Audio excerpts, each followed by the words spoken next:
Good morning and happy Monday to everybody. I've got a question for you as we kick off this week. Think about a time that you worked with a coach. Now, maybe it was high school athletics, maybe it was in a professional sense, perhaps it was a softball league you play on today, maybe someone in your faith that's in a coaching capacity at your current workplace, a mentor, whatever it might be. But someone that made a positive impression on you. And think about something that they said or that they did that stuck with you and has always been in the back of your mind that you've been able to pull on when maybe you needed that little bit of inspiration or the way to look at a problem, whatever it might be. Now, this next part is the part that a lot of people miss out on when they're working with coaches. Not only how it benefited you, but also how can you use that when you coach other people? This is something people tend to miss out on.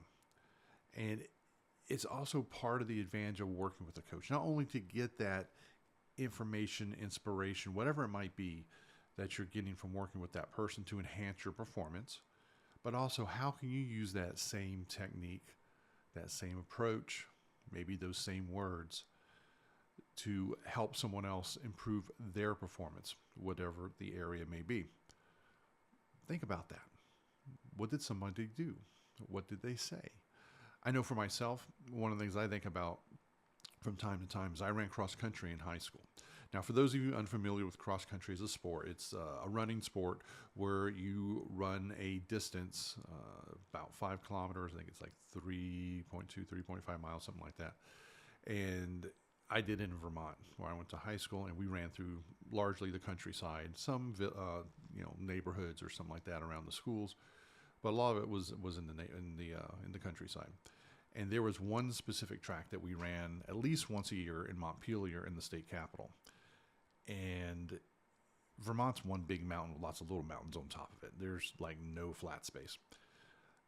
There was one part where we go up the side of a mountain / very large hill, and it was grueling.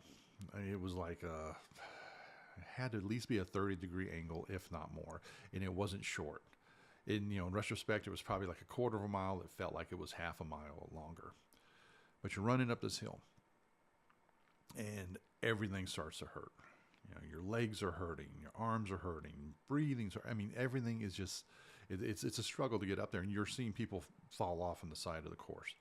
People vomiting or just stopping, sitting down, whatever. It's a real grueling part of the course. It's one of the most difficult courses I've ever run. And you go around a corner, and you've got a little bit further to go.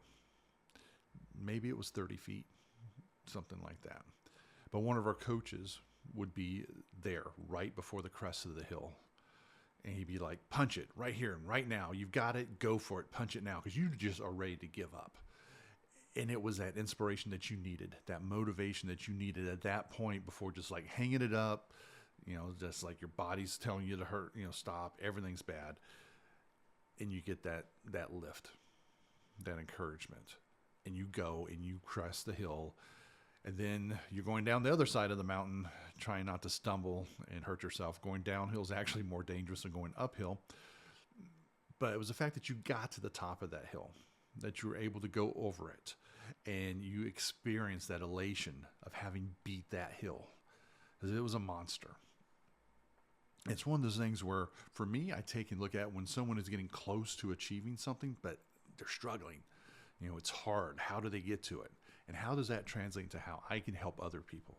Ever since then, ever since that, those junior and senior years in my high school, running career, how can I translate that coaching skill that Coach Martell had in that situation?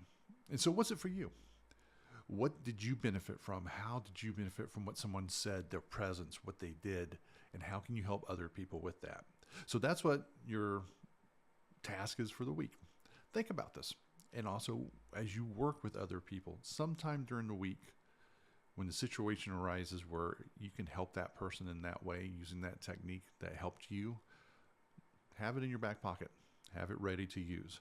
Because remember, when we work with coaches, it's not only what we learn to improve ourselves at that time or in that skill set. It's also what can we take from it to help improve other people. Have a great week.